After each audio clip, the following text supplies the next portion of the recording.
squeeze it. Now I'm getting nervous, so I loosen my grip. Looser, looser, looser, looser, looser. Keep it looser. Looser.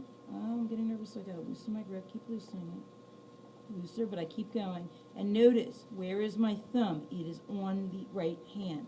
So my two hands are always connected. That way, no matter what I do on this side, it's always supported on that side. That way it can't collapse, because the two hands are working as a team. Okay, what's the next question? What does it mean to choke the neck of your pot? Okay, first of all, before we choke the neck of the pot, we're going to squeeze the extra water out. And this is very important. If there is standing water inside the pot, with my pot there isn't, because I tend to throw a little drier than the students. Most kids, at this point, there'll be about that much water in the bottom. You don't want that. So what you're going to do is you're going to take the sponge, get all the extra water out of it, hold on to it, plunge it into the bottom, and get all the water off the bottom. If you do not do that, the bottom will saturate and it'll crack. It'll pull apart from each other when it dries, forming a crack in the shape of an S. So before I choke the neck, which I will do in a minute, I'm going to show you another trick. The bottom here is kind of curving out. I don't want that. I want it to be like a cylinder, straight up and down. I'm going to use my wooden knife, and I'm going to get the extra off. Now, where is my right elbow while I'm doing this? It's always on my lap. Okay? I'm keeping my hands as still as possible, and I'm getting all the extra clay off. Extra clay goodbye.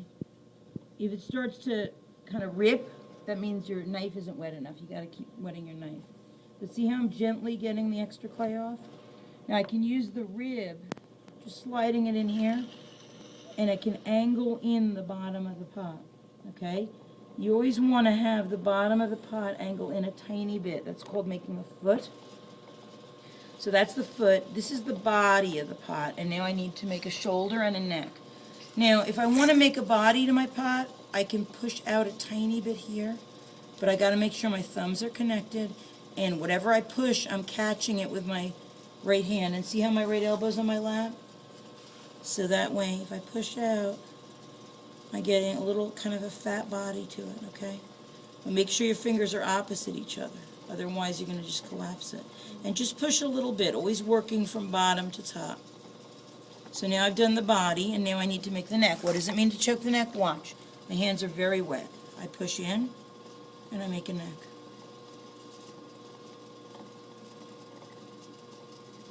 That's how you make a neck. So now here's the parts of the pot. Foot, body, shoulder, neck, and lip. Just like a person's body. What's the next question? What tools do you use to remove the pot from the wheel? Okay, well, first of all, to remove the pot from the wheel, I need to turn the wheel off. Then I'm going to use the toggle clay cutter. I'm going to wrap it around my finger so it's very, very tight. I'm going to put my thumb on the wire, and I'm going to scrape my wire across the wheel. If it's too high up, I'll cut the bottom off the pot. So if it's scraping the wheel, I'm good. Pull it towards me, and there I go. Now, don't lift it up or you'll just slice the pot in half. In fact, I'm going to just let go of it because I'm scared I'll... Now what you do is just angle it off of here. Don't lift it straight up because the suction, it won't come straight up. What's the next question? What information do you write on the bottom of your pottery? Okay, your team number. Okay, so there's the team number and your first and last name. So I'm going to write Wintenberg. That's my last name. Okay, and I'll put my first name up here, Rachel. Okay?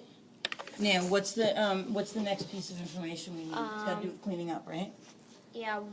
Describe what tools and procedures do you use when cleaning your wheel? Okay, first of all, take a sponge, make sure all the extra water's out of it, because any extra water will just cause a flood. Scrape down your wheel with a rib.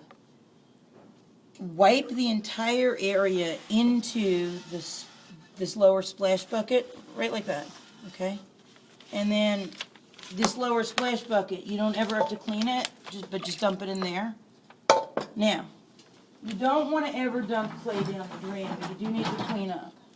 So you keep it taping over to the sink. Great, perfect. You don't want any of these tools to go down the drain. I don't know if the needle tool, the potter's needle, could go right down the drain. It's so small. So you take all 5 tools out, count them, make sure you have all 5, and put them in the middle here. Now, all this clay, Instead of dumping it down the drain, dump it in this bucket, all of it. You don't want any clay to go down the drain. So you just scoop this out. Now what's going to happen is, if there's 9 kids or 10 kids here, it's going to overflow.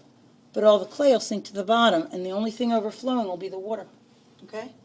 And then you just clean the rest of the stuff up, and you can turn the videotape off, I think. Is that one last question? 2 more?